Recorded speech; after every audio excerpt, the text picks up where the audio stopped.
Well, hello YouTubers, and welcome back to the Wholesome Initial channel. As you can see, I'm in a different shop today, and this is my brother's shop, and we're going to revamp it.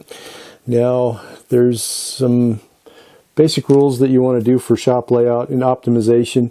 Some shops are just general purpose shops, then others are specific to a job that people like to do. For like making toys or something like that. Now you can see he's got a little bandsaw, and then here's a GoPro shot of the whole thing.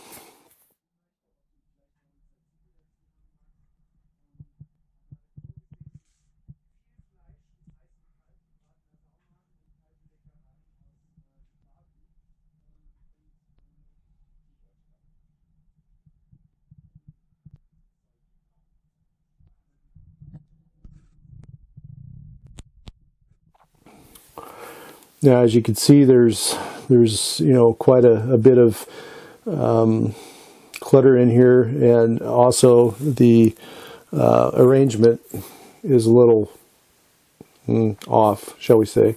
So we're going to optimize it. The one thing he did do right that I really like about this shop is the lights. Now, lighting is critical in any shop. If you don't have enough, you definitely want to have more. Now we've got, I don't know exactly what the dimensions are. This looks about like 16 by about 14 feet in size. And we've got 6 single neon tubes on the ceiling, one on the wall over there. And then I believe there's another incandescent bulb here somewhere, but it's not on right now. At any rate, the lighting is in any shop critical, because you got to see what you're doing. Otherwise you're going to end up taking off a finger or injuring yourself, or just not being able to function properly, because your measurements won't be repeatable and accurate that you need to be doing when you're setting up your machinery. So today we evaled the bandsaw and set it up. Got it running, tuned up, checked out the drill press to see what it all needs, and it's one of these little Einhell, what do you call it, like a Lowe's special. It was actually built for the American market, but it was relabeled for something else for the European market, and so it wound up finding its way here. And it's just one of those typical little cheapy drills like you saw in the one video that I made from Manus Man. It's probably out of the same factory. It's probably even the same damn thing, only a few years newer, and just labeled different, a different color of paint.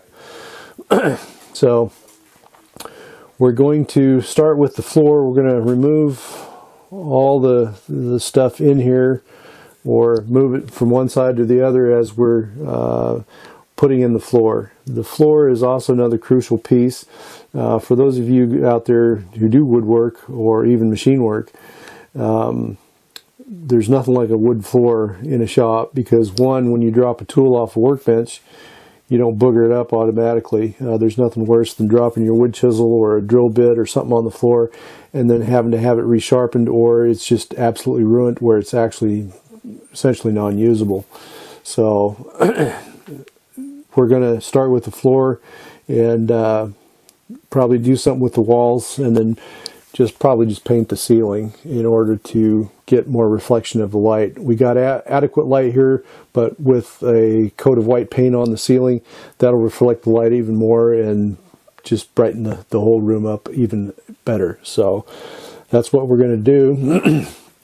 Now here's a shot of the floor as it looks right now.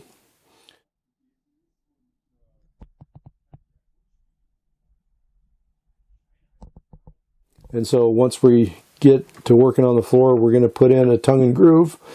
And there's going to be a whole series of videos that come out of this. Today's just the intro, so it's going to be a rather short video.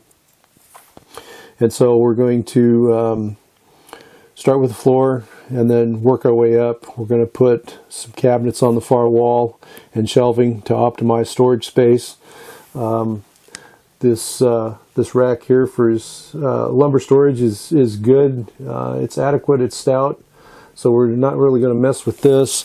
We might try to eliminate this rack over here by optimizing our space on the main wall, and then having this open for different machinery. And so what we're going to do is optimize the workflow. We're probably going to set it up as a general purpose shop so that any kind of workload that the thing has to accommodate can be done without any big problems. There's a window up behind me. I don't know if you can see that in the camera or not. I can't quite see the viewfinder from where I'm sitting here. So overlength material can be handed in through the window as opposed to being brought down the stairs. This is a basement, so it's a little difficult to get overlength material into the room without having to go through the window. So we're just going to set up the window to where longer pieces, you know, anything longer than 6 feet can be just handed in through the window. And so, because we're going to need that for the shelving and stuff like that, what we're going to build. And so I'll be tutoring my brother on how to do all this work. The bandsaw is going to get a metal base, a nice steel stout base, to where it actually has something solid to stand on and absorb the vibration of the machine and produce a better quality of cut. Right now it's on one of these little IKEA grill tables. It works, it's stout, but the vibration that the machine produces still is, how to say it, it still produces a little bit of a chatter in the work. So we're going to try and eliminate as much of that as we can. The machine itself is actually pretty stout. It's actually a steel frame. I'm surprised that we tuned it up today, and it does produce a fairly decent cut for what it is. It's just one of these little $80 specials from from one of the Home Depot markets locally here. It's not Home Depot, but you guys know what I'm talking about. And same thing with the drill press. These are just standard little, everyday machines that probably made in China that, if set up properly, will actually work and do you a credible job. So anyway, stay tuned for the upcoming episodes of this series. I'm not sure yet what I'm going to put it under, probably under random lengths or something like that. I don't know. We'll just have to kind of wait and see it and play it by ear. But or maybe Zerks Wheels, probably Zerks Wheels, and break it up into 4 or 5 episodes to where they'll be spaced a little bit far apart, probably about a month or 6 weeks apart, depending on how much time I get off from work and am able to come over and help him out. And then, of course, how much ambition he has. Of course, he works a separate job, aside from, working in the shop here. And so, it's like with everybody else. Sometimes when you get off work, you just want to come home, throw your feet up, and just kind of veg out and forget about the world and its woes. But anyway, this is going to be a fun little project, and I hope you guys follow along so that you can take away some lessons that we will learn from this. As you saw in the GoPro footage, my stepdad originally put this, the workbench in and various parts, and then my brother added on some stuff that later on with the drill press bench and so forth.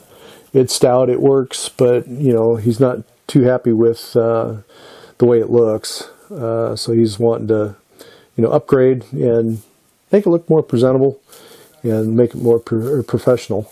And so we're going to eliminate a lot of the ground clutter and then get the thing set up to where it's a workable shop for one, and then optimize again the workflow in here. So anyway, we'll wrap this up for today. I hope you guys come back for more of these episodes. If you have any thoughts, comments, critiques, if you want to add or make suggestions to how we can lay out the shop a little more efficiently, by all means, chime in on the comment section below and let us know what you guys think about the whole project and how it's coming along.